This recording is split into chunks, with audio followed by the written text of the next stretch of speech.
반갑습니다. 오늘 직장 갔다가 오신 분들도 있어요? 네, 하여튼 이렇게 이 평일날 나흘 동안 이렇게 수련회를 한다는 것이 참 귀한 것 같습니다. 말씀이 좀 집중적으로 또 복음이 우리 안에 좀 젖어드는 그런 시간이 되면 좋을 것 같아요. 오늘 복음과 정체성에서 좀 말씀을 나눌 텐데 잘 보이십니까? 같이 한번 읽을까요? 우리가 시작.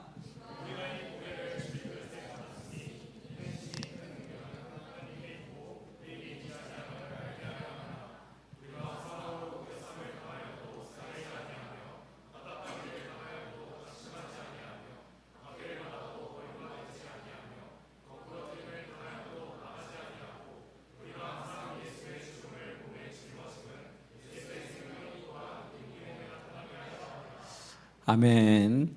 우리가 이 보배를 질그릇에 가졌다는 말씀을 또 우리가 오늘 설교 마지막에는 좀 마음으로 좀 확신을 하면 좋을 것 같습니다. 인생에서 제일 중요한 질문이 있다면 나는 누구인가? 라는 질문이죠. 나는 누구인가? 라는 질문을 던지면 답을 잘 찾지를 못합니다. 저는 초등학교 2학년 때 화장실에 갔는데 나는 누구인가? 이런 생각이 딱 떠올랐어요. 근데 그것만 했으면 괜찮은데 나는 누구인가 하다가 왜 나는 나지? 이렇게 된 거예요. 지금 생각하는 나라는 나는 뭐지? 왜 나는 나지? 그런 생각으로 계속 미궁으로 들어가면 자기가 객관화됩니다. 지금은 다 내가 난 줄 알죠. 근데 왜 내가 나지? 나지 이렇게 계속 질문을 하면 내가 누군지를 몰라. 내가 뭔지를 몰라. 그냥 나라는 존재가 뭐지? 내가 객관화돼 버립니다. 그러면 갑자기 무서워지다가 생각이 딱 깨어나면 여기 우리 집이지, 우리 엄마 있지, 우리 아빠 있지, 형 있지, 나 고상섭이지 이러면서 안정감을 좀 누리는 거죠. 그러니까 왜 그런지를 몰랐는데 나중에 알았어요. 사람은 자기가 누구인지를 잘 모릅니다. 내가 왜 태어났는지 모르죠. 그래서 이 대학에 가서 철학개론을 보면서 이 철학의 출발이 나는 누구인가죠. 근데 철학에서 나는 누구인가 질문을 던지면 답을 찾지 못합니다. 그러니까 내가 누구인지에 대해서 생각을 하려면 조사를 당하는 내가 있고 조사를 하는 내가 있죠. 나는 누구인가 조사를 해야 되니까. 그러면 조사를 당하는 내가 납니까? 조사하는 내가 납니까? 그러면 조사를 당하는 나면 조사하는 나를 조사하는 또 나가 있어야 되죠. 그래서 내가 누구인가라는 생각을 하면 그게 무한 루프라 그래요. 그러니까 무한 루프로 빠져가지고 답을 찾지 못하는. 그래서 아직도 철학에서는 내가 누구인지를 답을 찾지 못합니다. 그래서 우리가 대부분 내가 누구인지를 어떻게 생각하느냐 하면 그 심리학에서는 significant others라고 그러죠. 중요한 타인들. 다른 우리 엄마 아버지가 나를 어떻게 대했는지, 그 다음에 중요한 내 주위에 있는 사람들이 나를 어떻게 대했는지가 내가 누구인지를 확인하는 정체성이 되는 거죠. 그러니까 사랑을 많이 받고 자랐으면 뭐 이런가 보다 하는 거 다 가짜죠. 진리일 수는 없습니다. 다른 사람이 나를 어떻게 대하는가가 내가 누구인지를 결정할 수는 없는 거예요, 사실. 그래서 대부분의 사람들은 어떻게 자기가 누구인지를 아냐면 내가 왜 태어났는지 모르죠. 그냥 태어나진 거죠. I was born 하면 내가 태어났다라고 우리는 말하지만 was born이 뭐예요? 수동태죠. 태어나진 거지 내 스스로 태어나진 않았습니다. 그러면 내가 누구인지를 알지 못하기 때문에 대부분 어떻게 아냐면 나 얘보다 이거 잘하니 못하니, 그러니까 비교와 재능을 통해서 내가 누구인지를 위치를 파악하는 거예요. 그냥 이 사람보다 이거 잘하네, 내가 이거 못하네 라는 것을 통해서 비교를 통해서 내가 누구인지를 알아가려고 노력하는 거죠. 그러면 비교를 통해서 내가 누구인지를 알면 그거는 정말이에요, 아니에요? 그것도 진리가 아니잖아요. 그래서 모든 세상에 있는 사람들은 자기가 누구인지 모르고 살아가는 거예요. 켈빈이 기독교 강요에서 이런 얘기를 했습니다. 같이 한번 읽을까요? 시작. 왜냐하면 내가 누구인지를 알려면 세상이 왜 만들어졌는지를 알아야 되죠. 그러려면 하나님이 누구신지를 알지 못하면 하나님과 연결된 내가 아니고서는 내가 누구인지를 알 수 없습니다. 유발 하라리 같은 사람은 어떻게 얘기해요? 사피엔스 같은 거 보면 우리는 뭐 네알데르탄일이 있었고 뭐 호모 사피엔스가 있었고 그런 진화론을 그렇게 배웠죠. 근데 그것도 다 무시하죠. 전체 종이 있는데 사피엔스가 호모 사피엔스가 거짓말을 아주 잘해가지고 그렇게 해서 종들을 다 죽이고 그렇게 장악을 했다. 그렇게 시작하죠. 그거는 다 뭐예요? 소설입니다. 상상. 전혀 근거가 없는 거예요. 우리가 그거를 이 과학 책이 아니니까 받아들이는 거죠. 그냥 인문 소설 같이 쓴 거죠. 본인이. 그러니까 정확하게 내가 누구인지를 잘 알지 못합니다. 그러니까 하나님을 알지 못하고서는 내가 누구인지를 알지 못해요. 그러면 내가 누구인지로 출발해서는 답이 나오지 않습니다. 하나님께 나가야 돼요. 그러니까 하나님은 누구죠? 하나님 누구라 그럽니까? 켈빈이 기독교 학력 1권에서 하나님은 어떤 분이죠? 하나님이 창조주라. 하나님이 창조주면 나는 어떻게 되죠? 누굽니까? 그렇죠. 피조물이죠. 근데 대부분의 사람들은 자기가 피조물이라고 생각을 잘 안 해요. 그래서 오늘 저도 운전해서 왔는데 차가 엄청 막히더라고요. 차가 막힐 때 사람들이 화가 나죠. 왜 화가 나는지 알아요?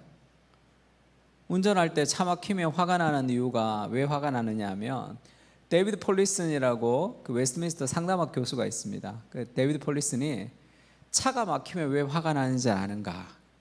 왜 화가 나죠? 세상이 내 마음대로 되지 않기 때문이죠. 나만 바쁩니까? 그 사람도 바쁘겠지. 근데 왜 화가 나죠? 세상이 내 마음대로 되지 않기 때문에 화가 나는 거예요. 내가 하나님의 자리에 있을 때, 하나님이 되지 않은 피조물이 하나님의 자리에 있을 때 삶에 여러 가지 어려움이 있는 거죠. 왜 짜증내죠? 오늘날의 젊은이들의 특징이 있다면 짜증이라고 얘기하는데 왜 짜증내요? 세상이 내 마음대로 안 되기 때문에 짜증나는 거거든요. 그러니까 내가 하나님의 역할. 만약에 하나님이 모든 게 하나님의 섭리잖아요. 그러면 하나님이 이제 고상섭은 저 목사인데도 인내심이 너무 부족해. 인내를 좀 길러주기 위해서 차가 막히는 환경 속에서 하나님이 인내를 길러주기 위해서 섭리 가운데 하나님이 그렇게 하셨다면 그럼 어떻게 하겠습니까? 화내고 이러면 안 되겠죠. 그걸 정말로 받아들인다면 그 환경 안에서 인내를 기를 수도 있겠죠. 그러니까 사람들은 자기가 피조물이라는 생각을 잘 하지 않습니다. 또 하나님이 예수님이 구원자, 구속주라면 인간은 뭐가 되죠? 인간은 그렇죠. 죄인이 되죠. 죄인. 너는 누구냐? 저는 죄인입니다. 인간 쓰레기입니다. 그렇게 자기를 생각하면 어떻게 돼요? 절망과 우울과 좌절에 빠집니다. 나는 좀 괜찮은 사람으로 생각하며 살거든요, 사람들이. 근데 성경은 그렇게 얘기하지 않아요. 그러니까 우리를 헷갈리게 하는 게 뭐냐면 이 자존감을 높여라 이런 얘기 많이 듣죠. 유튜브도 그렇고 그 다음에 책을 보면 뭐 자존감 수업부터 시작해서 유튜브에 자존감을 높이는 법 이런 것들을 보면 그 사람들이 얘기하는 자존감이 우리를 왜 헷갈리게 하냐면 그 자존감의 정의가 뭔지를 알아야 돼요. 그때 얘기하는 자존감의 정의가 뭡니까? 내가 바라보는 나예요. 근데 내가 바라보는 나는 정말이에요? 그거는 믿을 수 없고 내가 바라보는 내가 어떤지는 사실 그렇게 중요하지가 않습니다. 하나님이 나를 어떻게 보시는가가 중요한 거죠. 앞으로 일반 서적을 볼 때 그냥 책을 볼 때 세 가지를 좀 염두에 두면 좋은데 하나는 일반 은총, 우리가 받아들여야 될 부분이 있죠. 일반 은총으로 받아들여야 될 부분들을 받아들이고 두 번째 성경적으로 봤을 때 우리가 거부해야 될 것을 거부하고 세 번째는 세례를 줘서 우리가 바꾸어서 적용해야 될 부분들을 적용할 수 있도록 그 책을 좀 세 단계로 나눠서 보면 훨씬 더 유익합니다. 그러니까 자존감 수업 같은 책들을 보면 자기 효능감이 있어야 된다 이렇게 얘기해요. 자기 조절감, 자기 안정감이 있으면 자존감이 높아진다 이렇게 얘기합니다. 자기 효능감이 뭐예요? 내가 나를 봤을 때 난 참 괜찮은 사람이야 라는 느낌이 들어야 돼요. 그러니까 효능감이 있으려면 일을 잘해야 되잖아요. 근데 뭐 뭐든지 잘할 수는 없으니까 아침에 일어나면 이불을 개세요. 그 다음에 책상을 정리하세요. 그러니까 그러면 자존감이 높아진다는 거예요. 자기 효능감이 높아지면. 그거는 다 가짜입니다. 만약에 그렇게 자존감을 높이려고 노력해 보세요. 그러면 안 하면, 뭐를 잘 못하면 자존감이 늘 떨어지게 돼 있어요. 그러니까 늘 뭘 잘해야 돼. 그러면 열등감 속에 살아갈 수밖에 없습니다. 그러니까 저기 교수님도 그러시더라고요. 자존감 수업을 책을 냈는데 베스트셀러 1등 했대요. 자존감이 100점이었대. 근데 해리포터가 등장을 해서 순위가 떨어지면서 자존감 75점으로 떨어졌다, 이렇게 뭐 재밌게 얘기하더라고요. 만약에 그게 자존감이라면 늘 잘해야 되잖아, 뭐를. 그래서 자기 효능감이 있어야 됩니다. 자기 조절감이 있어야 됩니다. 청소부터 시작하십시오. 이런 거는 우리를 늘 열등감 속에 빠지게 해요.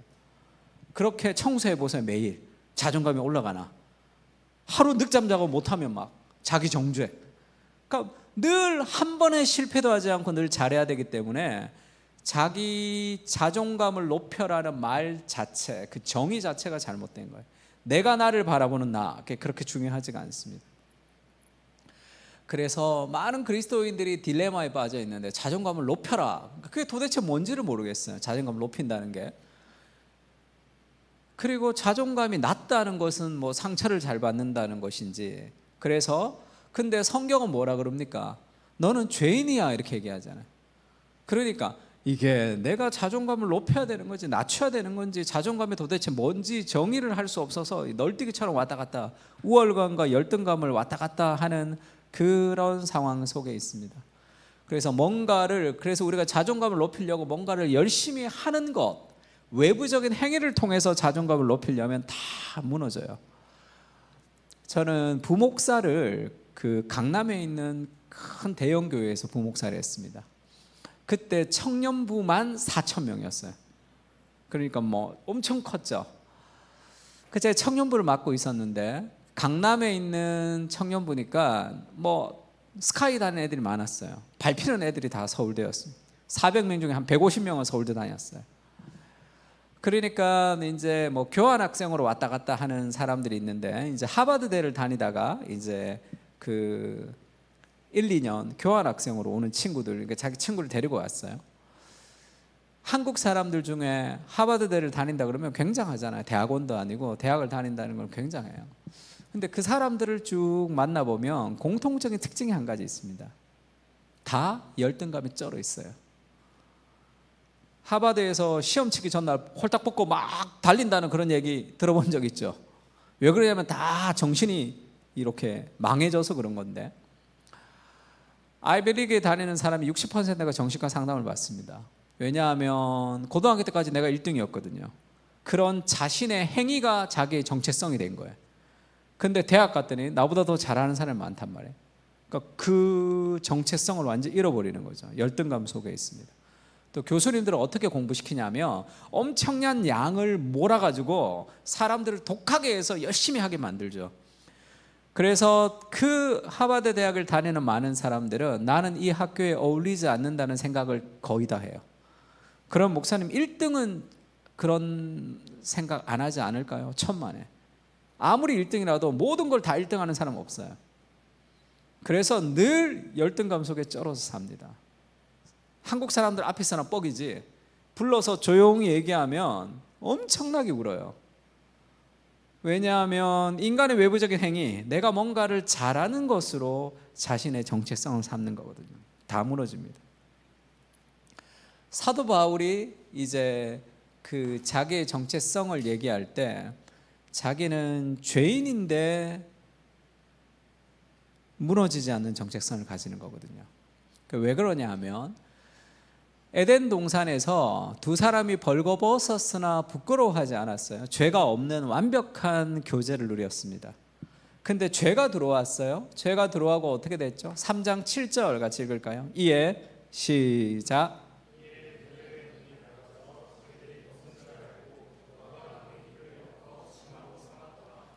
죄가 들어오기 전에는 벌거벗었으나 부끄러워하지 않았습니다. 죄가 들어오고 나서 최초의 감정, 인간의 가장 근원적인 마음이에요. 뭐죠? 죄가 들어오고 어떤 감정을 느꼈죠? 처음에 눈이 밝아져서 자신들이 벗은 줄 알았습니다. 수치심이죠. 부끄러움. 수치심이 인간의 마음의 가장 근원적인 감정이에요. 그래서 폭력과 분노가 왜 일어나죠? 수치심이 자극이 되면 폭발합니다, 사람들이. 그래서 가정폭력에 대한 그런 논문들 보면 왜 아시아의 남성들에게 특히 가정폭력이 많을까? 그런 논문들 옛날에는 많았어요. 그래서 그런 논문들 보면 체면의 문화, 그러니까 수치심의 문화를 가지는 곳에서 그런 일들이 많습니다. 그러니까 인간의 가장 근원적인 마음, 그게 수치심이거든요. 근데 지금 부끄러움을 느꼈는데 벗은 줄 알고 누가 누구를 부끄러워하는 거죠? 아담이 하와를 부끄러워하는 겁니까? 내가 나를 볼 때 부끄러운 존재, 그것이 인간의 본성입니다.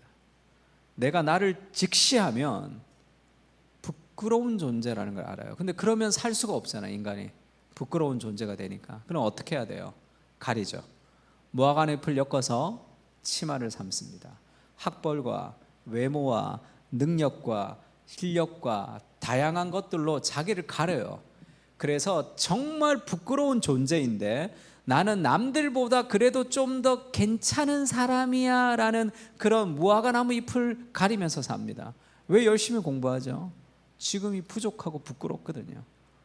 그래서 열심히 공부합니다. 그렇게 공부하면 다 망해요. 나의 부족함 통해서 난 지금 부족해. 그래서 열심히 공부하잖아요. 그러면 목표가 나를 때립니다. 도달하지 못하면 늘 멍청한 놈이라 때려요. 도달하면 내가 원했던 그것은 거기에 없어요. 그러면 또 다른 목표를 가지고 또 올라가고 또 올라가야 됩니다. 늘 열등감 속에 살아갈 수밖에 없어요. 그거를 막 가리는 인간의 존재가 부끄러운 거죠. 예전에 인터뷰하는데 어느 그 연예인이었는데 이 사람이 사업을 크게 성공했어요. 잘생겼지, 그리고 아직 결혼 안 한 싱글이었지, 사업을 잘해서 돈도 많이 벌지, 노래도 잘하지. 그래서 너무 아쉬운 게 없을 것 같다, 너무 부럽다, 이렇게 이제 그 인터뷰하는 사람이 얘기했더니 이분이 자기는 어느 날 밤에 한 1년에 한두 번씩 불을 꺼놓고 펑펑 우는 날이 있다 그러더라고요. 그랬더니 인터뷰하는 이 사람이 어머 멋있다 이러는 거예요. 사실 멋있는 게 아니라 삶에 허무한 거죠. 자기가 부끄러운 존재가 홀로 있으면 내가 부끄러운 존재라는 걸 압니다. 그걸 막 가리는 거예요. 그래서 열심히 살아가는 거예요. 그래서 국회의원 같은 사람들 술 먹고 난동을 막 부릴 때 누가 제재하면 뭐라 그래요? 그 사람들 주로 뉴스에 나오면 당신 내가 누군 줄 알아? 이렇게 얘기해요. 자기가 자신의 정체성 어디에 두는 거예요? 직업에 두는 거죠. 직업이 사라지면 정체성이 사라집니까? 그러니까 무언가 내가 원했던 무언가 사라지면 그것에 살 소망을 다 잃어버리는 그런 사람들도 많습니다. 사도 바울이 내가 죄인 중에 괴수다 이렇게 얘기하죠. 너는 누굽니까? 할 때 나는 어느 정도 괜찮은 사람입니다 이렇게 얘기하지 않고 나는 죄수 중에, 괴수라는 것은 괴물이 아니라 첫 번째라는 뜻이에요. 유아를 유괴한 사람, 성폭행한 사람, 살인자들 다 죄인이 줄 서 있는데 그 사람들보다 내가 더 큰 죄인이다, 그렇게 자기를 고백하는 겁니다. 근데 너는 누구냐? 나 죄인입니다. 인간 쓰레기입니다. 나는 정말로 악한 존재입니다 라고 자기를 인식하면 어떻게 해야 돼요? 우울과 절망과 낙심과 자살에 이르게 됩니다. 근데 바울은 안 그렇죠. 나는 죄인 중에 제일 큰 죄인입니다 라고 얘기하는데 그는 우울과 절망 속에 살지 않습니다. 왜 그러냐는 거죠.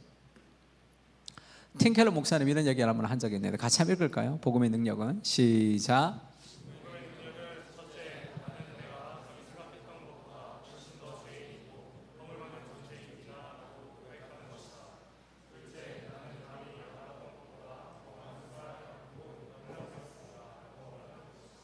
복음은 우리에게 이중 정체성을 줍니다. 둘 중에 하나가 아니라 두 가지 정체성을 동시에 가지게 하는데 복음을 만날 때 내가 정말 죄인이라는 것을 깨닫거든요. 근데 그것만 있으면 인간은 절망과 우울과 좌절로 넘어질 수밖에 없죠. 근데 죄인이라고 고백하는데도 흔들리지 않는 또 다른 정체성이 있는데, 그것은 내가 생각했던 것보다 더 사랑받고 용납되었다라는 것이에요. 그러니까 우리가 그리스도의 십자가를 이렇게 생각하면 예수님이 십자가에서 정말로 고통스럽게 처절하게 죽으신단 말이에요. 그럼 뭘 느껴요? 내 죄가 얼마나 크면, 내가 얼마나 큰 죄인이면 예수님이 저렇게 십자가에 못 박혀 죽어야 될까라고 자기의 죄인됨을 깨닫습니다. 동시에 나를 얼마나 사랑하면 저 고통을 저렇게 견디실까가 동시에 생기죠. 내가 죄인이라고 고백하고 회개를 막 하고 나서 사랑받는 존재가 되는 게 아니에요. 내가 죄인이라는 걸 느끼는 깊이가 깊을수록 이 사랑이 더 커지는 거죠. 은혜의 감격이 클수록 더 하나님에 대한 사랑이 커집니다.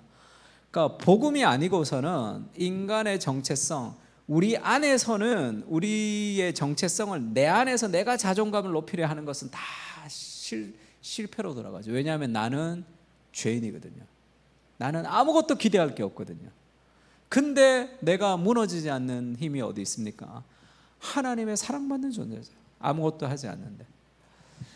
여러분이 이 머리에 이렇게 화면이 이렇게 달려가지고 여러분 생각하는 모든 것이 다 중계된다고 생각해 보세요. 그게 나예요. 그래서 제가 이렇게 우리 형제 2024년 5월 2일 날 밤 10시 이러면 생각이 막 다 볼 수 있어 내가. 그러면 아무도 우리랑 친구 안 할 겁니다. 우리가 얼마나 음란한지, 우리가 얼마나 시기심이 많은지, 우리가 얼마나 죄덩어리인지 그게 나죠. 그게 나라고. 내가 생각하는 게 다 입술로 나온다 그래 보세요. 누가 친구하겠습니까? 어머 너 머리 이쁘게 됐다 이래야 되는데 막 이렇게 막 다 솔직하게 막 다 튀어나와봐요. 하나님 앞에 우리가 자유로운 이유가 뭐냐면 하나님 우리가 생각하는 온갖 죄를 다 알고 계시죠.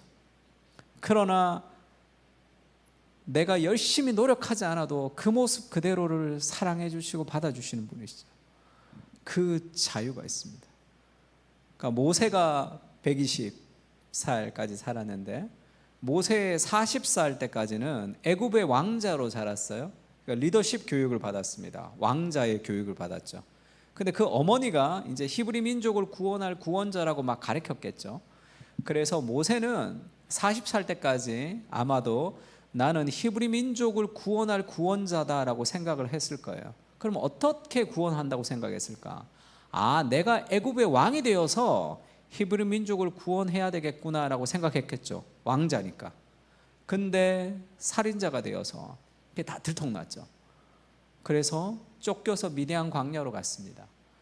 모세 1살 때부터 40살까지의 인생을 한마디로 얘기하자면 나는 할 수 있다 이거였죠. 할 수 없어. 쫓겨가서 미디안 광야에서 양을 치고 40년을 살았습니다. 그때를 한마디로 얘기하면 나는 할 수 없다. 우월감과 열등감이죠.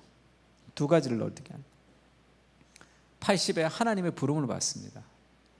그때 모세를 부르면 나는 못합니다 이렇게 얘기하죠. 그때 모세를 한마디로 얘기하면 나는 할 수 없지만 하나님이 함께 하시면 나는 할 수 있다.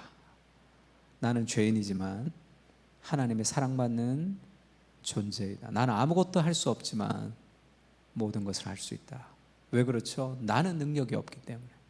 그러나 하나님께서 나를 사랑하시기 때문에. 그러니까 동시에 이중적인 정체성을 가지는 거죠. 그 누구도 가질 수 없는. 그래서 복음은 같이 읽을까요? 시작. 겸손하면서도 담대한 사람이 되게 한다. 마틴 로이드 존스 목사님이 이거를 생득적 자질이 아니다 이렇게 번역했는데, 생득이 뭐예요? 태어날 때부터 가지는 성격이 아니라는 거예요. 겸손한 사람은 담대하지 못합니다. 담대한 사람은 겸손하지가 않아요. 근데 복음은 우리를 겸손한데 담대하게 해. 왜죠? 나는 죄인이거든. 아무것도 할 수 없거든. 그래서 겸손한데 왜 담대하죠? 하나님이 함께 하시면 나는 다 할 수 있거든. 사람들은 다 자기 자신을 중심으로 놓기 때문에 내가 할 수 있으면 자신이 있고 내가 할 수 없으면 자신 없는 거예요. 그래서 태어나면서 가지는 자질은 별로 좋지 않습니다. 다 50%예요. 태어나면서 착한 사람들 있죠. 좋은 겁니까? 못된 사람들보다 좋은 거예요? 살아봐, 어떤가? 태어나면서부터 착한 성격을 가지고 있는 거 별로 좋지가 않아요. 그것도 태어나면서도 착한 사람들은 불의에 순종합니다. 늘 좀 못돼 빠진 애들이 데모도 하고 이래가지고 세상을 바꾸는 거예요. 말이 많은 사람은 말을 많이 함으로 죄를 짓고요, 말이 없는 사람은 해야 할 말을 하지 않음으로 죄를 짓는 거예요. 인간의 성격이랑은 다 50점밖에 안 됩니다. 저 사람 너무 과묵해. 그래서 결혼해 보세요. 답답하다고 말을 안 해서. 그러니까 모든 인간으로부터 시작하는 자존감이라는 둘 중에 하나입니다. 내가 뭔가를 잘하면 좋다가 못하면 무너지는 거예요. 성경은 그렇게 얘기하지 않습니다. 나는 죄인이라 아무것도 할 수 없다는 것을 인정하면서도 모든 것을 할 수 있다라고 나를 고백하는, 그것이 복음이 가지는 정체성인 거죠. 그래서 겸손하다. 왜죠? 난 죄인이거든요. 아무것도 할 수 없거든. 그래서 겸손하겠죠. 나의 의로는 아무것도 할 수 없다는 걸 압니다. 그러나 무너지지 않는 정체성은 하나님의 사랑받는 자녀라. 그리스도의 의는 변하지 않는 거잖아요. 그 변치 않는 사랑이 나와 함께하기 때문에 나는 다 할 수 있는 거예요. 근데 교만할 수 있습니까? 아니죠. 하나님의 은혜가 한 거니까 교만하지 않죠. 실패 앞에 좌절하지 않습니다. 왜? 나는 죄인이거든요. 기대할 게 없고. 성공 앞에도 교만하지 않죠. 하나님이 하신 거니까. 제가 예전에 목동에 있는 교회, 지구촌 교회라고, 거기를 이제 수련회를 하러 갔는데 거기도 이제 룻기를 설교했어요. 나흘 동안 주일부터.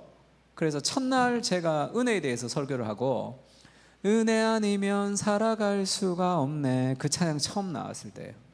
그러니까 그 찬양을 처음 들었는데 제가 했던 설교랑도 딱 맞아가지고 너무 은혜로운 거예요. 그 다음날 아침에, 그 다음날 저녁에 이제 가야 되니까 오후에 이제 일찍 나왔어요. 근데 그 찬양이 생각이 났어. 그래서 은혜 아니면 살아갈 수가, 막 울면서 내 인생이 다 은혜야. 너무 울어가지고 운전을 못할 정도로 막 감격했어요. 근데 제가 여러 가지가 멍청한데 운전의 길을 잘 못 쳐. 그때는 또 아주 지금보다는 훨씬 오래전이라 내비게이션이 이렇게 빌딩 같은 데 들어가면 빙빙빙 돌았어요. 목동은 이 일방통행이 많거든요. 3번 돌 때까지 몰랐어요. 제가 희한하네, 여기 많이 와본 곳인데, 이렇게 뺑뺑뺑 돈 거예요. 3개를. 설교 시간은 다 됐는데 어딘지를 모르겠네요. 화가 나잖아. 사람들이 차 막히는 것도 화가 나고 나한테도 화가 나고, 이렇게 막 출발할 때는 은혜 아니면 살아갈 수, 설교 직전에는 막 분노 폭발. 그러면 대부분의 사람들이 어떻게 생각하느냐 하면, 설교 직전에 막 화가 이만큼 나면 어떻게 설교해요? 야, 네가 목사냐? 네가 목사냐? 이렇게 얘기한다. 그러면 어떻게 되는지 압니까? 영적 변태가 돼요. 네가 목사냐? 네가 목사냐? 그리고 할렐루야 하고, 또 운전할 때는 네가 목사냐? 네가 목사냐? 막 그런다고. 그럼 그 갭이 커지잖아요. 할렐루야 했던 나와 화내는 내가 갭이 커지잖아요. 그러면 어딘가에서 뻥 터진단 말이에요. 정말로 거룩했는데 막 희한한 짓 하다가 막 걸리고 이런 사람들 있죠. 왜 그러냐면 그 거룩과 자기 삶의 갭이 커지는 거예요. 네가 목사냐, 네가 목사냐는 나는 그 정도 일에 화내지 않을 만큼의 괜찮은 인간이라는 교만이 깔려 있는 거죠. 내가 죄인이라는 인식이 없는 거예요. 그 정도로는 화내지 않을 정도의 사람이라는, 그렇게 자기의 수치심과 부끄러움을 가린 것을 자기라고 생각하는 거예요. 내가 그래도 목사인데 이 정도로는 화내지 않을 사람이라고 생각하면 늘 자기를 정죄해야 되죠. 왜? 늘 화났는데 어떡해. 늘 화가 나잖아. 그럼 늘 속여야 돼요, 사람들을. 그러면 그 스트레스를 어떻게 감당할 수 없죠. 그래 터지는 게 어딘가. 나는 조금만 내 마음에 안 들면 성질 나는 게 인간입니다. 그 목사가 무슨 필요 있어? 그게 인간의 본질. 나는 죄인이 조금만 내 마음에 안 들면, 저는 결혼 전까지 정말 착한 사람인 줄 알았어요. 착하다는 얘기를 많이 들어서 결혼하고 알았어요. 얼마나 이기적인지를 결혼하고 알았습니다. 우리 아내가 여보 저기 쓰레기 좀 버려줘요. 그럼 귀찮으면 안 하잖아. 냄새 나서 힘들어요. 그래도 내일 이러고 있잖아요. 아주 철저히 이기적인 존재. 내 마음에 조금만 안 들면 삐지는 그런 종류의 죄인이거든요. 그러면요, 네가 목사야 이래가지고는 해결되지 않습니다. 조금만 기분 나쁘면 화내고 분노하는 이런 형편없는 나를 여전히 사랑하셔서 오늘도 은혜를 베푸시는 하나님의 사랑에 포커스를 맞춰야 돼요. 누군가가 좀 미워질 때 있죠. 야, 그 인간이 나한테 그렇게 얘기해? 그거를 계속 묵상해. 그러면 계속 화나죠. 나는 조금만 나한테 잘못하면 화나는 그런 종류의 사람인데, 오늘도 여전히 이런 나를 사랑해 주시는 하나님의 은혜를 자꾸 묵상해야지 거기서부터 탈출할 수 있습니다. 나는 기대할 게 없어요. 왜죠? 죄인이거든. 그러나 무너지지 않는 이유, 하나님의 사랑받는 존재거든. 겸손하면서 용기 있는 아주 희한한 종류의 인간이 되는 거죠. 그래서 바울이 그렇게 얘기합니다. 이 보배를 질그릇에 가졌다. 보배는 그리스도죠. 질그릇은 납니다. 형편없는 나, 이 그릇이 어떤 그릇인지 아무 상관이 없어요. 내 안에 뭐가 들었는지가 중요하잖아. 심히 큰 능력이 하나님께 있고 우리에게 있지 않다는 거죠. 사방으로 우겨쌈을 당했는데 쌓이지 않습니다. 답답한 일을 당해도 낙심하지 않죠. 박해를 받아도 버림받지 않는다. 거꾸로 뜨림을 당해도 망하지 않는다. 말도 되지도 않는 일을 하는 거죠. 같이 읽을까요? 시작.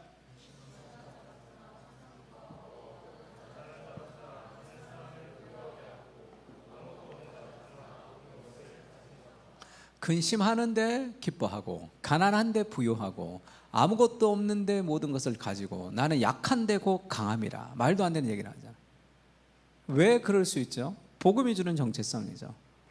내가 내 정체성을 세우기 위해서 노력하지 않아도 됩니다. 나는 죄인이라는 것을 인정하는 완전한 자유와, 그럼에도 모든 것을 할 수 있다는 한계를 벗어나는 삶의 능력이 복음 안에 있는 거죠. 보리떡 5개, 물고기 2마리밖에 없으면 어떻습니까? 예수님의 손에 사용되면 5천 명도 더 먹이는 거죠. 그럼 뭐가 중요해? 내가 어떤 능력을 가지고 있냐? 자기 효능감이 있느냐 없느냐 아무 소용없어요. 자기 효능감 하나도 없어도 됩니다. 하나님의 손에 사용되면 5천 명도 더 먹일 수 있네요. 근데도 교만하지 않죠. 왜? 내가 한 게 내 능력이 아니잖아요. 나는 그런 종류의 인간이 아니거든요. 교만 앞에서, 성공 앞에서도 교만하지 않고, 좌절 앞에서도 무너지지 않는, 그것이 복음이 우리에게 주는 정체성이죠. 문제는 우리를 헷갈리게 하는 이 자존감 수업이나 그런 유튜브의 자존감에 대한, 이제 자존감을 높여라라는 것, 다들 멘탈을 강하게 하라 이런 말 다 가짜인데, 그는 셋째 날 멘탈을 강하게 하는 것이 왜 가짜인지는 셋째 날 하겠습니다. 자존감 수업 같은 데 보면 우리를 헷갈리게 하는 게 뭐냐면, 자존감을 높이기 위해 해야 되는 가장 중요한 거, 내가 나를 바라볼 때 어떤 존재인가가 중요하거든요. 그러니까 내가 나를 바라볼 때 사랑스러워야 되는 거예요. 근데 인간은 자기를 깊이 봐버리면 어떻게 되죠? 수치스러운 존재, 죄인이거든요. 그러니까 늘 열등감 속에 살 수밖에 없는 거죠. 출발이 틀린 거예요. 그래서 자존감에 내가 나를 바라볼 때 괜찮아야 되니까 뭐라고 얘기해요? 자신을 사랑하라 이렇게 얘기하죠. Love yourself. 혹시 암이 있습니까 여기? 죄송합니다, 암이 있다면. BTS가 Love yourself. 그 좋은 말이죠. 좋은 말인데 성경적이지 않다는 거예요. 성경에는 자기 자신을 사랑하라는 말이 있어요, 없어요? 그런 말 없습니다. 성경은 뭐라 그러죠? 자기를 부인하라 그러죠. Deny. 자기를 부인하라. 자기를 사랑하는 것은 여전히 자기에게 매여 있는 거예요, 사실. 저희 교회도 BTS 아미가 있는데, 이 자매가 원래 아미가 아니었어요. 아미도 열심히 활동을 해야 아미가 되더라고요. 그냥 원한다고 되는 게 아니야. 행위구원이야, 그게. 율법주의. 열심히 노력해야지 얻을 수 있는.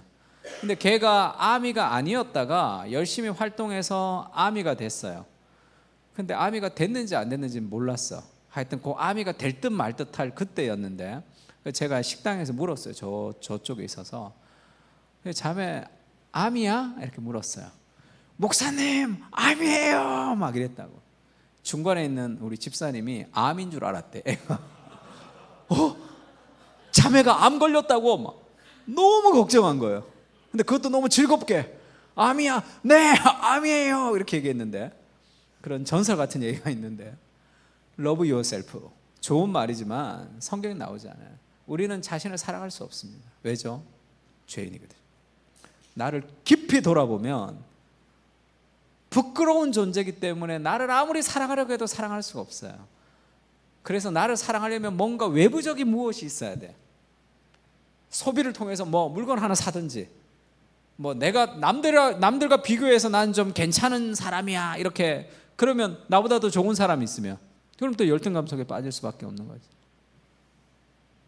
비교를 통해서 가지는 정체성이라는 것은 다 가짜입니다. 성경은 자기를 부인하라 이렇게 얘기하죠. 팀 켈러 목사님이 쓰신 책 중에 복음 안에서 발견한 참된 자유라는 책이 있습니다. 한 5,000원 정도 하는 소책자예요. 강추 꼭 한번 읽어보세요. 복음 안에서 발견한 참된 자유, 우리나라 책에는 그렇게 번역했는데 원래는 The Freedom of Self-Forgetfulness예요. 자기를 망각하는 자유입니다. 자기를 잊어버리는.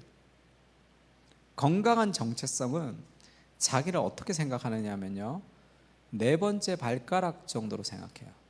오늘 일어나서 지금까지 네 번째 발가락 생각한 사람 있어요? 있는 듯 없는 듯. 그게 건강한 자아입니다. 네 번째 발가락을 생각했다면 100% 상처가 나서 그래요. 그래서 자기에게 집중하는 건 다 상처난 자아입니다. 왜죠? 내가 죄인인 것을 인정하면 아무것도 나한테 기대할 게 없거든. 근데 내가 뭔가 괜찮은 사람인 것처럼 발부동을 치는 거죠. 근데 그 죄를 해결할 수가 있습니까? 인간의 행위로. 결국은 열심히 노력하다가 어느 날 무너지고, 열심히 노력하다가 어느 날 무너지는 것을 반복할 뿐이에요. 그것이 복음 안에서 정체성을 발견하지 못했기 때문에 그렇습니다. 그러니까 자기를 망각하는 것이 자기 부인의 한 대목인데, 진정으로 겸손한 사람을 만나면 그 사람에게 공통적으로 발견되는 것은 나 겸손해, 겸손하지 않아 이런 얘기를, 그런 인상을 못 받는다는 거예요. 교만은 자기를 집중하는 겁니다. 그래서 C.S. 루이스가 쓴 책 중에 스크루테이프 레터라는 책이 있어요. 스크루테이프라는 사람이 마귀입니다. 마귀의 삼촌 마귀 웜우드라는 조카 마귀에게 마귀가 마귀한테 편지를 보내는 형식으로 쓴 거예요. 그 책은 잘못 읽으면 너무 헷갈려. 삼촌 마귀가 조카 마귀한테 편지를 쓰거든요. 우리 원수 하면 그게 하나님이에요. 그걸 또 잘못 읽어버리면 완전히 헷갈리는데, 정말 마귀가 쓴 것처럼 쓴 건데, 굉장히 선행을 잘하고 칭찬받는 사람이 있다면 그것에 집중하도록 만들어라 이렇게 얘기해요. 아, 나 좀 착한 일 했지 이렇게. 나 좀 했지 하면 그게 교만해지는. 자기에게 집중하면 교만해지거든. 겸손은 존재의 양식이거든. 죄인됨이라는 존재의 양식. 그래서 자신의 행위를 자랑스러워하지 않습니다. 그래서 거기에 집중하라는 거예요. 아, 내가 오늘 좀 잘했구나, 나 좀 괜찮네 이렇게. 근데 그걸 깨달아 버리면 어떻게 해요? 아, 내가 이렇게 생각하는 게 교만이구나라는 걸 깨달으면 어떻게 하냐면 거기에 또 집중시키라는 거예요.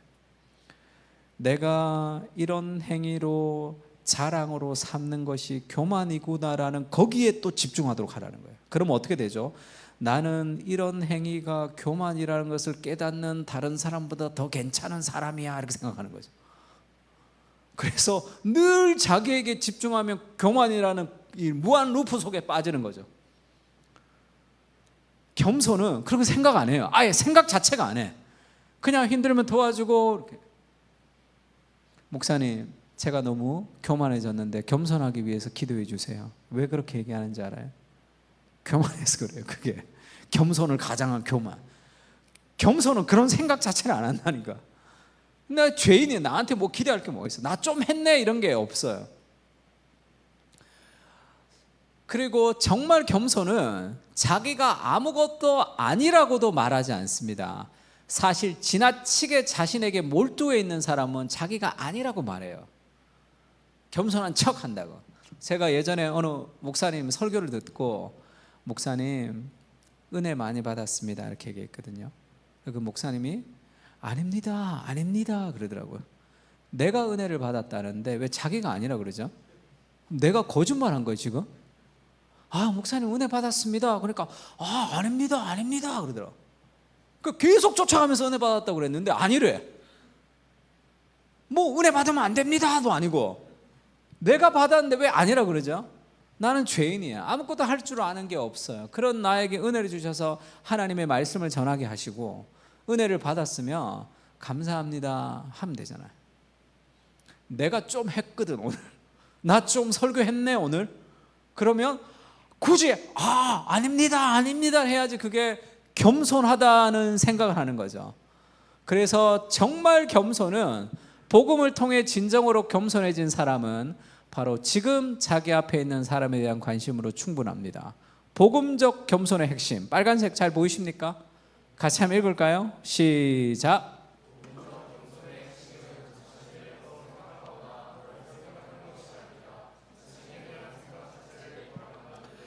저 문장은 평생 기억하세요. 복음의 겸손은 자기를 더 생각하는 것도 아니고 자기를 덜 생각하는 것도 아닙니다. 자기 자신의 생각 자체를 덜 하는 거예요. 네 번째 발가락, 있는 듯 없는 듯. 그게 건강한 자아예요. 자기를 망각하는 자아. 왜죠? 나는 죄인이거든. 나한테 기대할 게 없거든요. 내가 뭔가 할 수 있다고 생각하기 때문에 자꾸 입을 킥하는 거예요. 뭔가 실패 앞에 좌절하는 이유가 뭡니까? 내가 그 정도 사람이 아니고 나는 이 정도 되는 사람인데 내가 못했다고 생각하기 때문에 실패 앞에 좌절하고 이불킥을 하고 자기를 정죄하거든요. 그러면 100% 성공 앞에 교만한 거예요. 복음은 실패 앞에 우리를 버려두지 않습니다. 내가 나를 포기하고 싶을 때도 있어요. 너무 실망스러워서 괜찮습니다. 내가 나를 포기하면 인생이 끝이라고 생각하는데 그렇지가 않아요. You know better than I. 하나님이 나를 포기하지 않기 때문에 내 인생은 절대로 망하지 않습니다. 그 안정감이 있어요. 그 복음이 주는 안정감. 내가 나를 생각할 때 어떤 존재인지 그 하나도 중요하지가 않아요. 어떤 존재인지를 정말로 직시하면 죄인이거든요. 하나님의 사랑받는 존재, 그것은 변하지 않죠. 나의 행위를 통해서 변하지 않아요. 그 그리스도의 의가 나와 함께 있고 하나님을 통해서 내가 모든 것을 할 수 있다라는 그 정체성이 우리를 이끌어가는 겁니다. 그러니까 자기 자신에 대한 생각 자체를 덜 하는 거죠. 그래서 사도 바울이 이렇게 얘기했습니다. 너희에게나 다른 사람에게나 판단받는 것이 내게 매우 작은 일이라. 너희에게나 가까운 사람에게나 다른 사람이 나를 판단하는 것이 작은 일이라는 거예요. 세상 사람들도 그렇게 얘기하죠. 야, 남들 얘기 신경 쓰지 마. 너한테 떳떳하면 돼. 이렇게 얘기하죠. 근데 문제는 뭐죠? 나한테 떳떳할 수가 없잖아요. 그래서 망하는 거죠, 우리가. 내가 나를 볼 때 실망스러우고 포기하고 싶은 걸 어떻게 해? 그러면 끝이라고 생각해. 내가 나를 붙들고 있기 때문에 그런 거죠. 야, 남들 신경 쓰지 마. 그냥 그런 거 신경 쓰지 마. 그래서 인터넷 댓글 같은 거 신경 안 쓰게 되나요? 보면 저거 누구지? 계속 신경 쓰잖아. 그게 인간이거든요. 나는 그런 거 신경 안 써 쿨한 척 하지만 그렇게 인간은 살아갈 수 없습니다. 남들이 다 나를 괴물이라고 막 얘기하는데 행복하게 사는 사람이 어디 있어요? 인간은 다 관계적 존재인데 그렇게 될 수가 없어요. 다른 사람에게나 나에게나 판단받는 것은 매우 작은 일이야. 내가 나한테 떳떳하면 그렇게 안 되니까 문제잖아요. 근데 복음은 다른 사람들의 판단은 작은 일인데 한 단계 더 나가요. 바울이 뭐라고 얘기합니까? 빨간색 같이 읽을까요? 나도. 시작. 한번 더 읽을까요? 시작. 나도 나를 판단하지 아니하노니. 이게 복음의 핵심이죠. 왜 좌절합니까? 왜 자기를 정죄하고 왜 낙심하죠? 내가 나를 판단하기 때문이죠. 야, 너 목사가 됐는데 그 정도밖에 안 되냐? 내가 나를 판단하는 것은 진리가 아니죠. 하나님이 나를 어떻게 생각하시느냐가 진리입니다. 내가 나를 판단하면 죄인이라고. 뭐 생각할 게 뭐 있습니까? 실망할 게 뭐 있어? 내가 죄인이라고 인식하지 않기 때문에 실망하는 거죠. 내가 나를 판단하지 않는 그 자유로 가는 거죠. 그러면 내가 나를 판단하지 않는 게 어떤 것이냐 하면 김연아 선수하고 아사다 마오가 있었어요. 우리가 아사다 마오라고 생각해 봅시다. 트리플 엑셀을 3번 정말 잘했어요. 점수가 거의 98점이 나왔어요. 내 뒤가 김연아예요. 나보다 더 잘해. 복음의 정체성이 없는 사람은 어떻게 생각할까요? 실수해라 그렇게 생각하죠. 왜? 그래야지 내가 잘 되니까. 자기를 붙들고 있는 거죠. 복음의 정체성이 있는 사람은 어떻게 생각해야 되냐면 김연아가 연기하는 연기의 아름다움은 하나님의 아름다움의 반영이죠. 세상에 있는 모든 아름다움은 하나님의 아름다움의 반영입니다. 그거를 너무 아름답다. 누리고 맛보고 즐기고 기뻐해 줄 수 있죠. 나를 붙들고 있기 때문에 그래요. 장미란이라고 이 역도 선수 있죠. 크리스찬이라고 들었는데 그분도 중국 선수랑 라이벌이었는데 중국 선수가 먼저 이제 이 금메달에 도전하는데 자기도 한 번도 못 들었고 그 사람도 한 번도 못 들었던 것을 도전하더라는 거예요. 그 속으로 실패해라 하는데 그게 너무 부끄럽더라는 거예요. 그래서 바꿨대 마음을. 그래, 너는 너의 최선을 다해라. 나는 나의 최선을 다할 거다. 챔피언은 링 위에서 결정되는 것이 아니라 링 위에서 인정받는 거죠. 링 밖에서 누가 더 많이 땀 흘리고 준비했느냐가 거기서 인정받는 것뿐이죠. 그래, 네가 더 열심히 하고 준비했으면 너가 받는 것이 맞겠지. 내가 더 열심히 했으면 내가 받는 게 맞겠다. 이렇게 마음을 고쳐먹고 금메달 땄죠. 거기서 그런 마음이 있어야 돼요. 그래서 복음의 정체성은 연합할 수 있어요. 사람들과 팀을 이루어 살아갈 수 있습니다. 나를 붙들기 때문에 그래요. 세상에 있는 모든 아름다움은 다 하나님의 아름다움의 반영이죠. 그걸 누리고 맛보고 즐기고 그 하나님께 영광을 돌릴 수 있어야 되는데 나한테 묶여 있으면 왜 얘가 못하면 내가 잘해야 되고 경쟁, 그 다음에 그렇게 비교와 재능을 통해서 자기를 인식하기 때문에 그렇죠. 나보다 누가 잘하고 못하고 아무 상관없어요. 나는 죄인이지만 그리스도의 사랑받는 존재죠. 다 할 수 있습니다. 다 할 수 있어요. 그래서 자기를 어떻게 생각하라고요?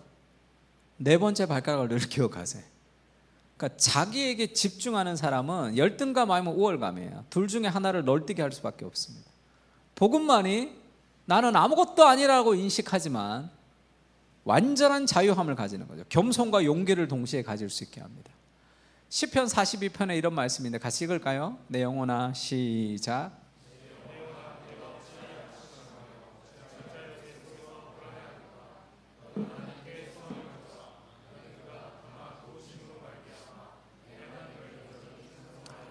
이 시편 기자를 보면 낙심하고 불안해하죠. 왜 낙심하고 불안할까요?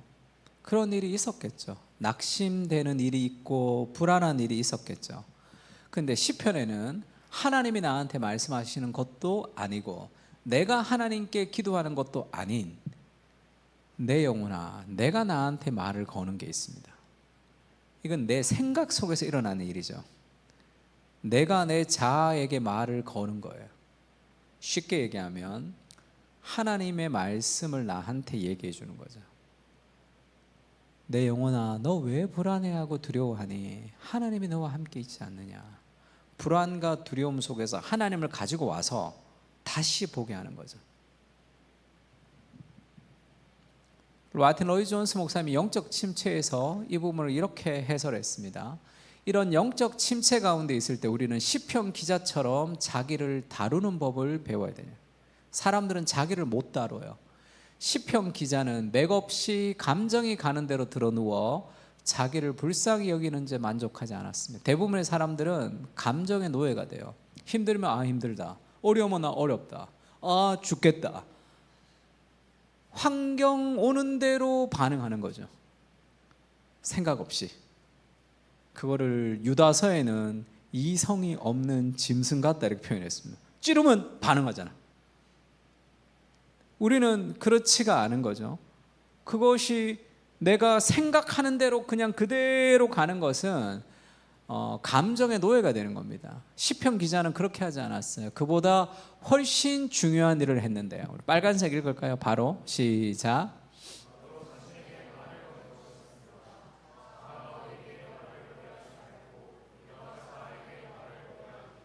바로 자기에게 말을 걸었어요. 이게 무슨 얘기입니까? 우리의 생각 속에는 세 가지 생각이 떠올라요. 하나님이 우리에게 말씀하실 때 생각을 떠오르게 하죠. 그리고 마귀가 우리에게 생각을 넣어줍니다. 가룟 유다에게 예수의 팔 마음을 넣어주었다. 생각을 넣어주는 거죠. 그 다음에 내 생각이 있죠. 하나님의 생각, 마귀의 생각, 내 생각이 있습니다. 이거 어떻게 구분하죠? 상서봐 요한복음을 보거라. 그러면 바로 성경 보겠죠. 하나님인 줄 아니까. 상서봐 하면 마귀인지 불순종하겠죠. 어떻게 구분하죠? 구분은 못해요. 그 모든 것은 다 1인칭의 시점으로 떠오릅니다. 상서봐 이렇게 떠오르는 게 아니고 아 이거 하고 싶다, 저거 먹고 싶다, 저렇게 살고 싶다 이렇게 떠올라요. 그러니까 우유를 마셨는데 상한 우유야. 그럼 어떻게 하면 되죠? 뱉으면 되죠. 누가 초인종을 눌렀는데 낯선 사람이에요. 그럼 안 열어주면 됩니다. 생각이 떠올랐어요. 건강하지 못해. 하나님의 말씀으로 봤을 때. 그럼 어떻게 하면 되죠? 버리면 됩니다. 그런데 한 번도 버려본 적이 없어요. 내 생각인 줄 아는 거죠. 와, 그게 나한테 이야 내가 얼마나 잘해줬는데 계속 생각하면 성경이 뭐라 그래? 쓴뿌리가 생긴다고 얘기합니다. 그러면 그 죄가 생각의 죄가 잉태하게 되어서 출산을 한다 그러죠. 자라게 하는 거예요. 생각을 버려야 돼요. 아, 죽겠어. 난 못해. 안 되겠어. 내가 나를 판단하는 거죠.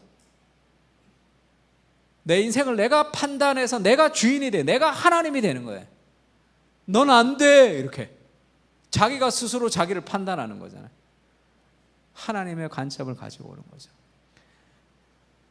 자아가 우리에게 말을 걸게 하지 말고 우리가 자아에게 말을 걸어야 된다는 거예요. 내 영혼아 이렇게 말을 걸어야 된단 말이에요.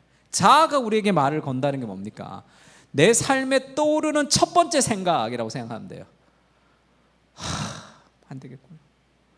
나 못하겠구나. 그런 생각이 떠오를 때 그거를 왜 믿냔 말이에요. 그게 내 생각이라고 생각한 거예요. 그 진리가 아니잖아요. 내가 판단하는 나는 진리가 아니에요. 망합니다. 망하는 지름길이에요. 하나님의 말씀을 내 영혼아 이렇게 내 자아에게 내가 말을 걸어야 돼요. 하나님의 말씀을 나한테 얘기해 줘야 된단 말이에요.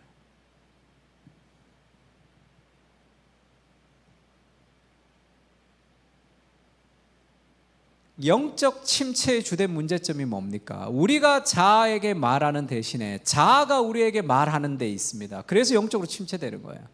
인생의 대부분의 불행은 우리가 자아에게 말하는 대신에 오히려 자아의 말을 듣는 데 있음을 모르시겠습니까? 타락한 본성을 가지고 있는 죄인이 떠오르는 모든 생각을 다 믿는 거거든요. 내 생각이 진리가 아니라는 것을 알아야 됩니다. 20년, 30년, 40년, 50년, 60년을 살지만 한 번도 그렇게 해본 적이 없어요. 그래서 삶이 힘듭니다. 삶의 감정의 노예가 되어 살아가는 거예요. 열심히 신앙생활 하지만 뭔가 감정적으로 툭 무너지죠. 속는 거예요. 내가 내 자아에게 말을 걸어야 돼. 내 영혼아 그렇게 하나님의 관점, 나는 죄인이잖아요. 기대할 게 없어요. 그러나 하나님의 사랑받는 존재가, 야, 이것도 못하나? 이것도 좀 못하면 어떻습니까? 하나님이 이렇게 이것도 못하는 나를 통해서 하나님의 역사를 이룰 수 있는 분이시라는 그 하나님을 향한 신뢰가 있는 거죠.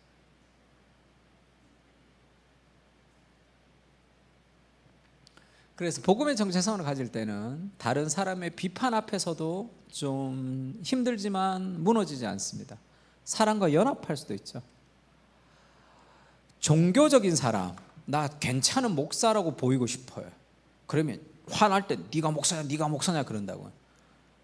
그렇게 이 부끄러운 존재인 것을 가려서 나는 그래도 말씀 보고 기도 열심히 하는 괜찮은 목사야라는 정체성을 가지고 있는 사람이 있다면 누군가가 비난하면 폭발하죠. 왜? 내 정체성이 무너지는 거니까. 그래서 뭐라고 얘기해요, 사람들이? 자존심이 상해서 어쩌고 저쩌고 막 그러잖아요. 그게 다 내가 괜찮은 사람을 생각해서 그런 거예요. 근데 복음의 정체성은 힘들지만 씨름하지만 폭발하지 않습니다. 내가 좋은 사람인 것이 목표가 아니에요. 나는 죄인이라고 있는 모습 그대로. 그러나 하나님이 나를 통해 이루실 거거든요. 그래서 마귀가 우리에게 생각을 넣어주잖아요. 너 그러고도 목사냐? 근데 그러냐 너? 그러면 대부분의 사람들이 어떻게 하냐면, 아니야, 나사렛 예수 이름으로 물러가라 막 그래요. 근데 마귀가 계속 이렇게 툭툭, 너 형편없지? 계속 찔러. 근데 그게 나거든. 물러가라 하다가 어느 날 흑 그냥 깊이 거친 파도 날 향해 오면 주와 함께 못 날아가고 잠수 타버려. 그냥 뭐 흑 하다가 또 올라오지. 그리고 또 열심히 살아가는데 막 또 마귀가 툭 치죠. 아니야, 나사렛 예수 이름으로 물러가라 하는데도 알아, 자기가 그런 존재인 것을. 그러다가 또 그냥 빠져. 야, 너 형편없지? 너 그러고도 목사냐? 멍청한 놈아. 그 얘기하면 이렇게 받아줘요. 마귀가 잘못된 거 얘기 안 하죠. 그거 올바른 거, 정말 얘기하는 거예요. 너 형편없잖아요. 형편없어 이렇게 해줘야 돼. 희한하네. 근데 이렇게 형편없는데 나를 통해서 하나님 일하신다고 하네. 영영 죽겠지 이렇게 해줘야 돼. 마귀는 자기를 조롱하는 것을 견디지 못한다는 그런 C.S. 루이스의 얘기가 있습니다.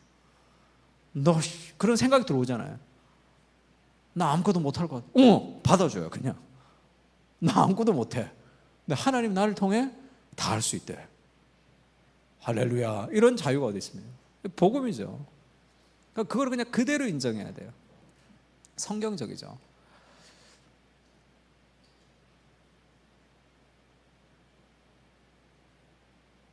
성경에 보면 스가랴서에 보면 그런 말씀 있죠. 이 하늘의 법정에 마귀가 검사합니다. 고소를 해요. 누가 서 있냐면 대제사장 여호수아가 서 있습니다. 창세기 출애굽기 여호수아, 그 여호수아 아니고 대제사장 여호수아. 대제사장은 하얀 세마포 옷을 입죠. 근데 대제사장이 하나님 앞에 서 있는데 마귀가 고소하거든요. 누더기 옷을 입고 있다 이렇게 얘기합니다. 그 인간의 어떤 행위도, 인간에게 가장 깨끗하다는 대제사장의 세마포 옷도 하나님 앞에 누더기에 불과한 죄인이라는 걸 얘기하는 거죠. 마귀가 그거를 그렇게 고소해요. 누더기 옷을 입고 있다 그렇게 얘기합니다. 그게 맞죠? 그게 나라고. 하나님 뭐라 그럽니까?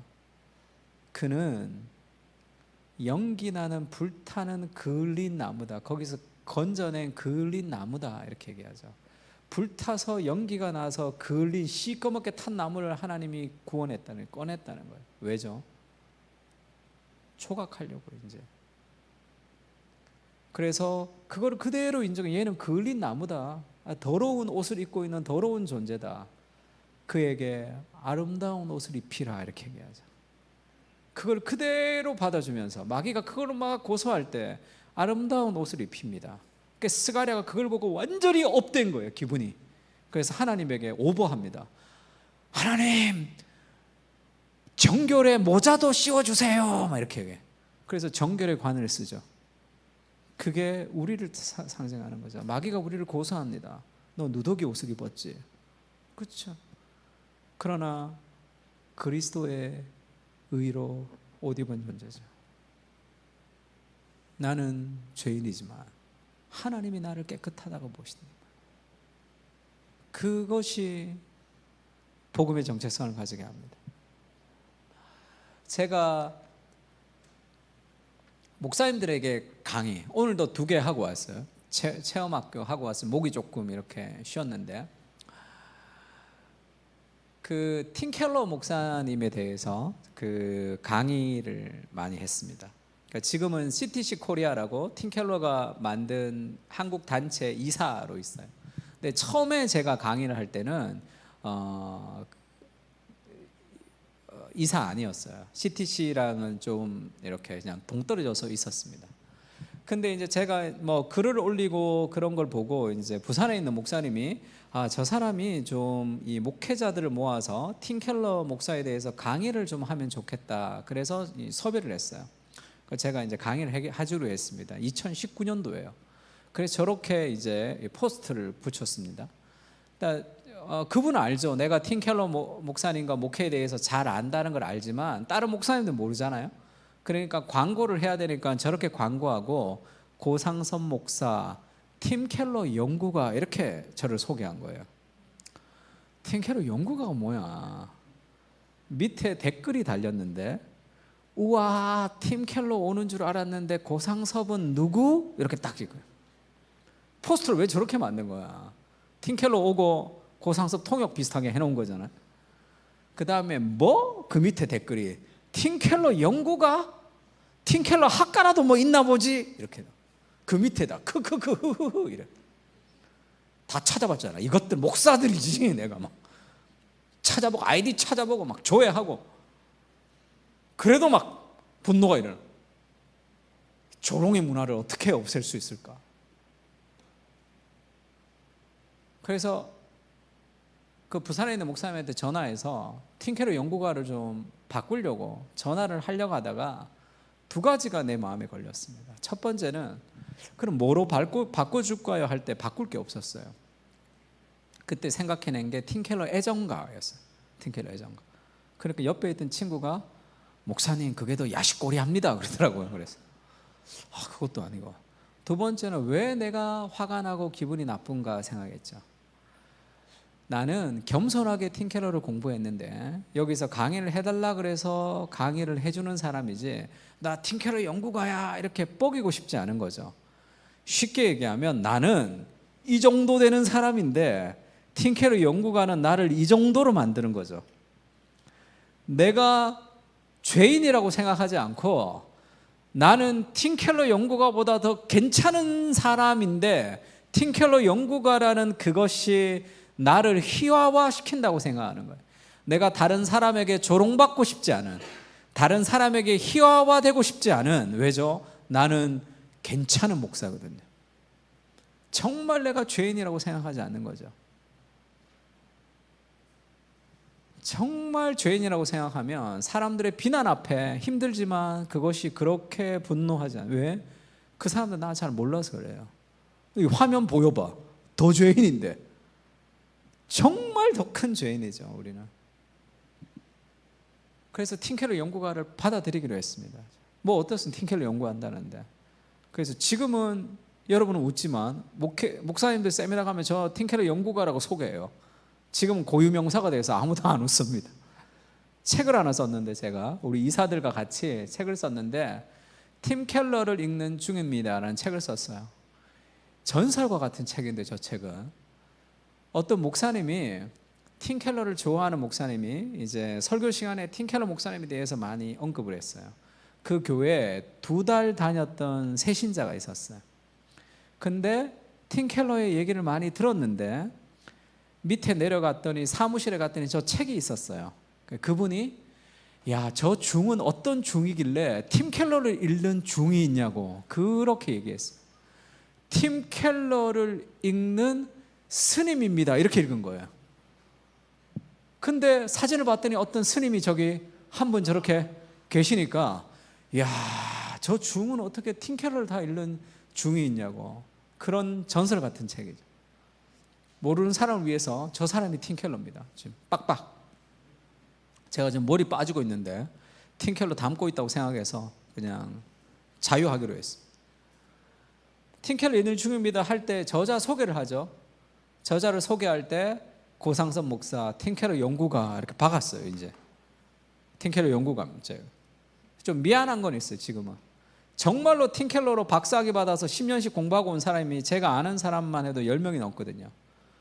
근데 팀켈러 글 쓸 때마다 다 나한테 얘기해요. 내가 팀켈러 연구가 돼버려가지고 그래서 지금 다 한 명씩 소개해주고 있습니다. 나한테 오는 것들 다 이렇게 강의도 빼주고 해서 한 사람씩 소개해주고 있어요. 뭐 팀켈러 연구가 뭐 어떻습니까? 받아들이는 거죠. 내가 복음의 정체성을 가질 때 여러 가지로 자유할 수 있습니다. 같이 읽을까요? 시작.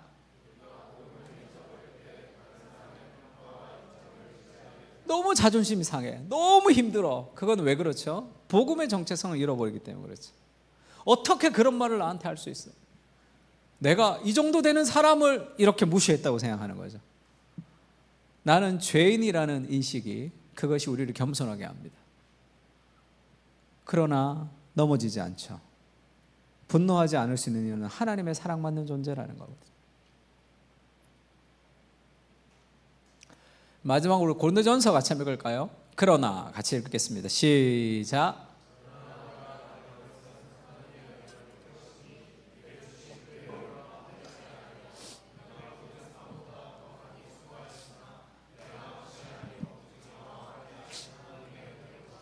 사도 바울이 그렇게 얘기하죠. 내가 모든 사도보다 더 많이 수고했으나 나 더 열심히 했다는 거예요. 다른 사람보다 더 노력했다. 왜죠? 내가 뒤늦게 사도가 되어서 좀 따라잡으려고 이렇게 얘기합니까? 내가 부족하기 때문에 내가 열심히 노력했다 이렇게 얘기하지 않죠. 인생의 모든 열심은 부족해서 오는 게 아닙니다. 결핍을 통해서 오는 열심은 다 독이 된다 그랬죠. 왜 여러분 열심히 삽니까? 복음의 정체성이 없어서 그래요. 세상은 우리에게 어떻게 얘기해 주냐면, 제가 예전에 강남에 있는 토익 학원 한번 다녔는데 한 20년 전에 1타 강사였어요. 3일 다니고 말았습니다. 왜 1타인지 알겠어. 영어를 처음에 딱 그 첫날 가면 막 영어 시켜요. 그리고 나서 영어 장애인들이라고 그래요. 영어 못하면. 왜 그렇죠? 사람들의 자존심을 확 끌고 놓죠. 그래서 독한 마음을 가지고 공부하도록 하는 거죠. 다 독이 됩니다. 그런 마음을 가지고 공부하면 목표에 도달하기 전까지 목표 나를 때려요. 넌 형편없는 놈이다. 목표에 도달하면 내가 원하는 목표가 거기에 있지 않고, 목표에 도달하면 나는 다른 사람보다 더 괜찮은 사람이라는 교만이 나를 무너뜨리죠. 그러면서 어떻게 얘기해요? 야, 밥만 먹고 공부만 하는데 그것도 못해? 이렇게 얘기한다. 은혜라고 생각하지 않고 자기의 노력의 결과라고 행위 구원이죠. 다 망합니다. 엘리트 의식 망하게 되는 거죠. 왜 열심히 공부합니까? 결국 세상은 광고 같은 거 봐도 마찬가지죠. 너 부족해, 결핍이 있어, 그렇게 만들어 가야 되잖아요. 그래야 뭐라도 살 거 아니에요.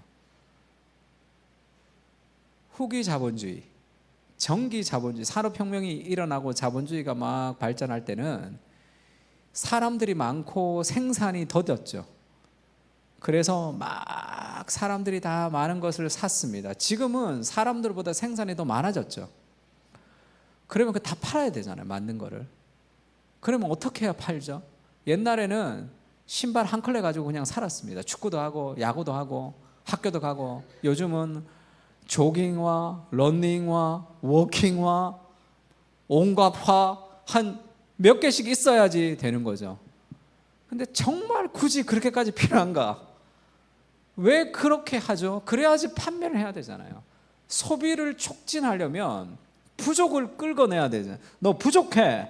지금은 안 돼. 해야지 뭔가를 이루어야 되잖아요. 그래서 대부분의 사람들은 열심의 동기가 다 부족입니다. 결핍. 야구 선수 같은 사람들도, 제가 이승엽이라는 그 홈런 치는 사람을 좋아했는데, 그 사람은 홈런을 쳐도 인터뷰를 하면 오늘은 이게 안 좋고 저게 안 좋고 이렇게 얘기해요. 왜 그렇죠? 만족하면 도태된다고 생각하는 거예요. 그러면 끝없는 자기 열등감 속에 삽니다. 바울은 어떻게 얘기하죠? 내가 다른 사도보다 더 많이 수고했는데 내가 부족하기 때문이 아니죠. 그것을 하게 한 것은 내가 아니고 하나님의 은혜다. 다시 얘기하면 만족이죠. 나는 죄인이지만 하나님의 완전한 사랑을 받고 있는 사람이고 나는 모든 것을 다 할 수 있죠. 열심히 노력해서 모든 것을 할 수 있는 게 아니라 지금도 모든 것을 다 할 수 있는 존재라는 그 안정감을 가지고 열심히 공부하는 거예요. 그러면 지치지 않습니다. 쫓기지도 않아요.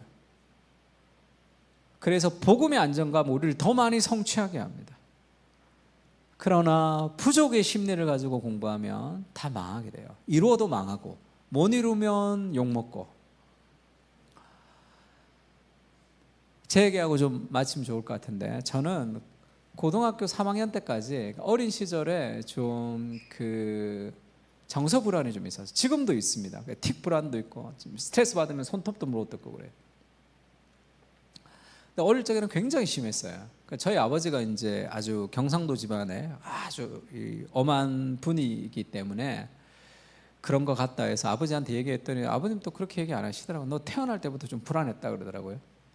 그것도 자기 잘못 아닌가? 네, 그 생각이 좀 드는데, 그래서 굉장히 정서 불안해서 지금 같았으면 뭐 판명을 받았겠죠. ADHA나 뭐 이런 판명을 좀 받았을 것 같아요. 그래서 책을 처음부터 끝까지를 한 권을 읽지를 못했습니다. 그러니까 중학교 때 도서관에 가면 저는 무조건 1등으로 도서관에 가요. 그래서 문 바로 옆자리에 앉아야 돼. 왔다 갔다 하잖아. 가만히 앉아 공부를 못하거든. 근데 늦어가지고 공부하는 자리에 들어가잖아요. 그러면 숨이 꽉 막힙니다. 1시간도 있지는 못해. 그래서 고등학교 3학년, 제가 고등학교 다닐 때는 대학 시험을 수능이 없을 때예요. 수능이 없고 그때는 학력고사. 그래서 이제 대학을 지원을 해야 돼요. 대학과 학과를 과까지 지원해요. 대학이랑 학과를 지원해서 거기 모인 사람들끼리 시험을 쳐서 이제 당락을 결정했습니다. 인터넷도 없던 시절이라 고3이 되면 교무실이 난리가 나요. 엄마랑 같이 와서 여기 쓰고 싶습니다. 그러면 전용도 석차가 있어요. 3학년 담임선생님한테 안 됩니다 이렇게 해요. 선생님 써주세요. 그러면 떨어집니다. 안 됩니다. 써주세요. 막 그러면서 울고, 왜냐 한 번밖에 시험 못 치거든요. 그냥 지원해서 떨어지면 떨어지는 거거든요. 그래서 막 눈물 바다가 돼서 다들 선생님 바지까지는 잡고 막 울기도 하고. 근데 저한테 그렇게 얘기하다가 너는 부모님 모시고 오지 마라 그러더라고요. 너는 전국 어디든 갈 성적이 안 되기 때문에 부모님 안 모시고 와도 된다. 대신에 네가 원하는 데 써준다 그랬어요. 근데 그때도 제가 정신을 못 차리고 너무 좋았습니다. 다들 부모님 데리고 와서 막 우는데 나는 안 데려다도 되니까 프리패스를 받은 것처럼. 시험을 쳤는데 뭐 떨어졌죠. 제가 칠 때 학력고사가 340점 320점에 체력장 20점에서 이제 100점이 안 나왔어요. 우리 학교 축구부 하던 애가 104점이 나왔는데, 그러니까 뭐 대학 갈 성적이 안 됐습니다. 어디도 갈 데가 없었어요. 재수를 했죠. 재수도 뭐 재밌게 잘했습니다. 아침에 일찍 가서 뭐 도시락 까먹고. 성적이 전혀 안 나왔어요. 군대를 갔어요.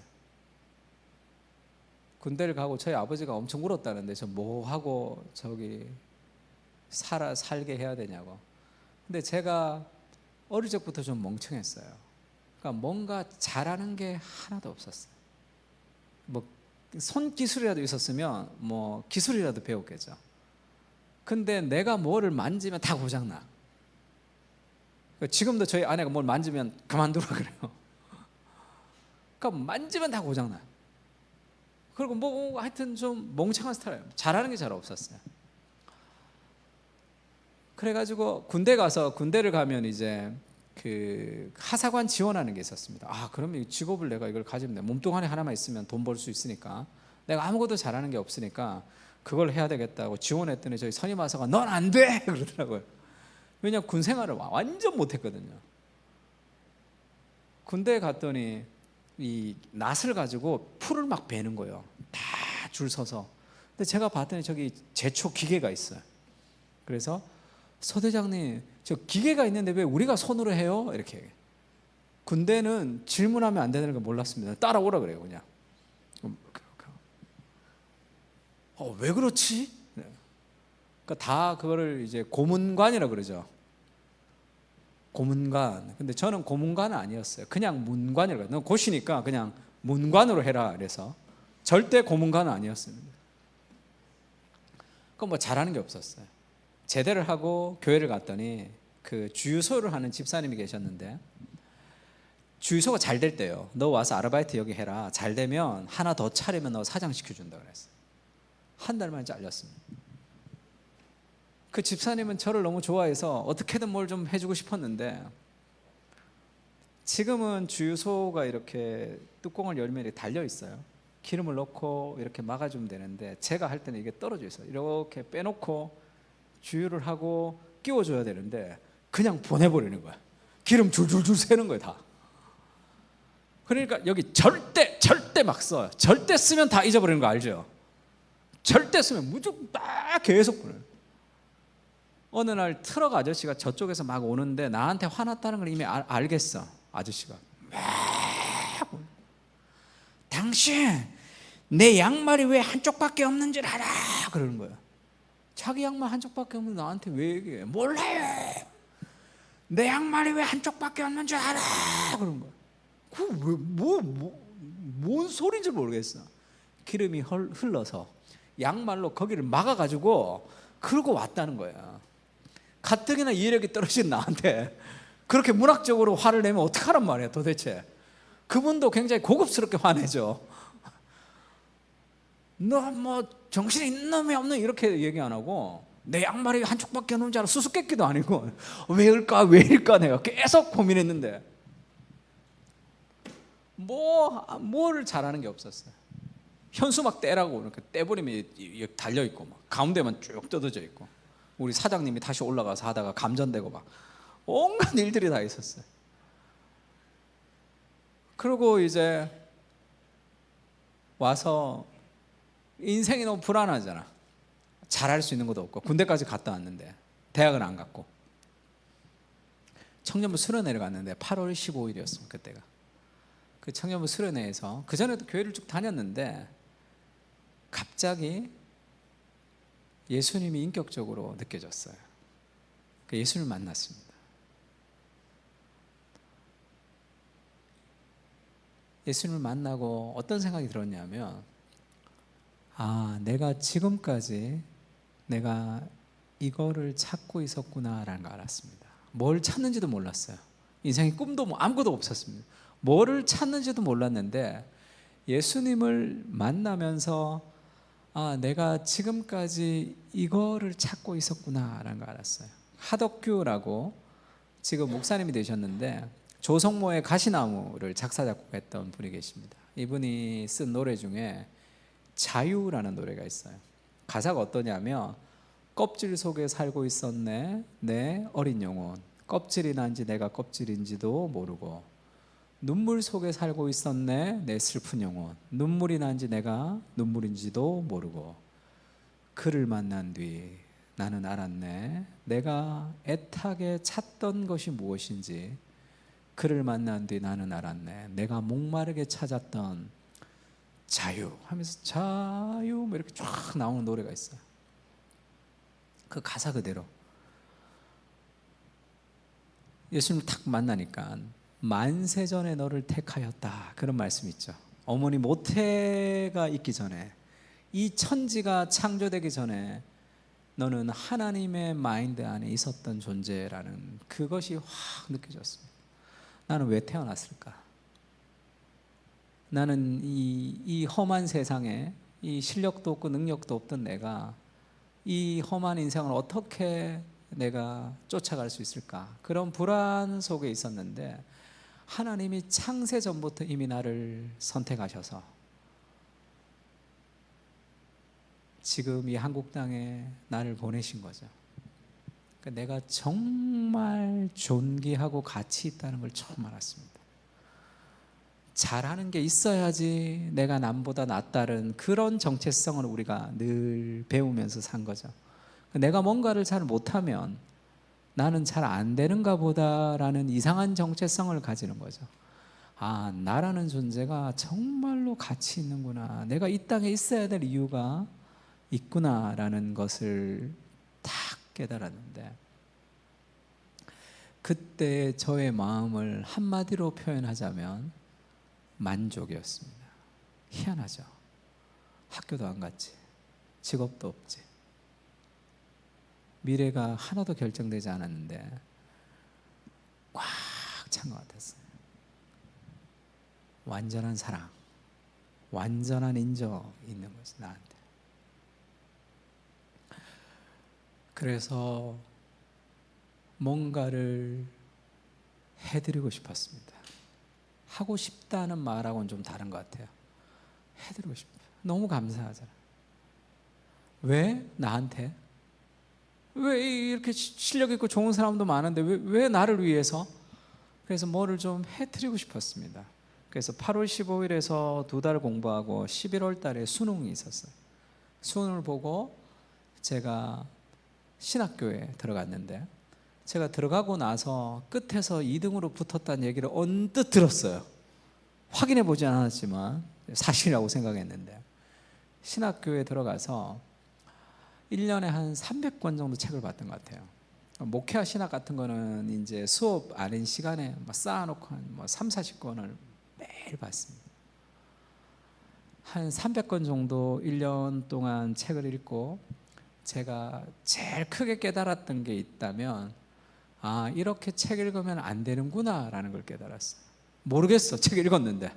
워낙 머리를 안 썼더니 책을 읽었는데 내용이 또 새로워. 읽었는데 새롭더라고. 그래서 300권 읽고 알았죠. 아, 이거 아무 소용없구나, 이렇게 읽어갖고는. 그랬다가 무식하게 책을 읽다가 책 읽는 방법이 이제, 그러니까 모든 공부라는 것은 뭐 메가스터디 이런 사람들의 유전이다 그런데 다 뻥이에요. 자기의 방법을 알고 꾸준히 하면 됩니다. 자기의 방법을. 제가 목회자를 위한 독서법이라고 지금 매년 계속 강의를 하고 있는데, 올해도 했습니다. 목회자를 위한 독서법 강의도 하고 했는데, 제가 한 몇 년 전에 목회자를 위한 독서법 강의를 하고 집에 밤에 이렇게 차 타고 이렇게 가는데 저희 어머니 전화가 오셨어요. 그때 저희 아들이 이제 중3인가 이랬는데, 아들내미 공부 열심히 하나 그러시더라고요. 그래서 뭐 잘 안 합니다 그랬더니 저희 어머니가, 애비야 나도 오라네, 네 보니까 공부 안 해도 되더라, 이렇게 얘기하시더라고요. 근데 저는 그걸 잊어버렸던 거예요. 아, 나 책도 한 권도 못 읽었지, 나 그런 사람, 그걸 완전히 잊어버리고 있었던 거예요. 목회자를 위한 독서법을 계속 강의하면서 그 생각을 잊어버렸다가 이 파노라마 처음에 인생이 쫙 지나가는 거예요. 주님, 나는 무엇이며 내 인생은 무엇이간데 주께서 내게 이런 은혜를 베풀어 주십니까? 다윗의 고백이죠. 그렇게 고백했습니다. 저는 인생에 비전 없어요. 꿈 없습니다. 그날 다 끝났어요. 아무것도 안 이뤄도 돼요. 지금 죽어도 여한이 없습니다. 그러나 제 인생에 대한 기대는 있어요. 하나님 나를 어떻게 사용하실까? 내 실력, 내 능력 집착하면 늘 한계 아래 하나님의 손에 하나님이 나를 통해 일하신다는 것을 붙들면 한계가 사라지죠. 휴가 때 제가 오바바 책 읽는다 그랬더니 누가 그렇게 얘기하더라고요. 목사님이 휴가 때도 책 읽습니까? 이렇게 얘기하더라고요. 자연과학을 공부한다는 것은 하나님이 만드신 세상을 알아가는 거죠.